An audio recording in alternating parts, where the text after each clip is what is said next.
There's a line from the book Dune: Fear is the mind killer. You've probably heard that line before.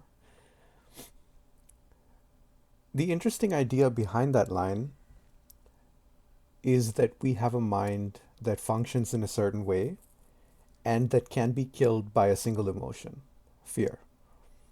We evolved to be fearful because it could save our lives. And yet, in the modern world, there are very few threats that actually threaten our lives. So, fear ends up being a hindrance more than a help.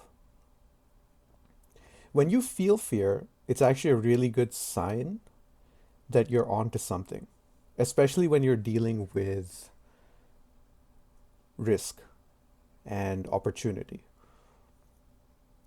Fear can be a good sign to back off and be more thoughtful and consider what you're about to do, but it's usually not a sign to stop completely, at least not for good.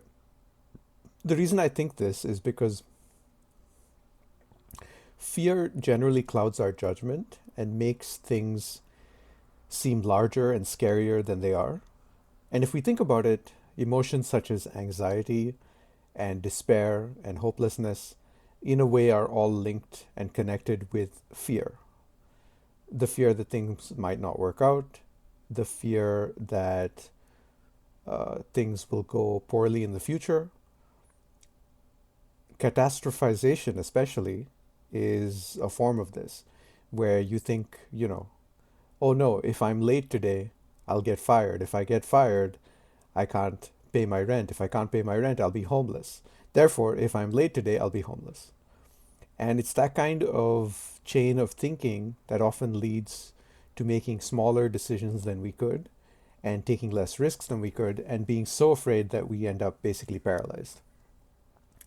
So, whenever you feel fear, just consider that this might be an opportunity rather than a danger.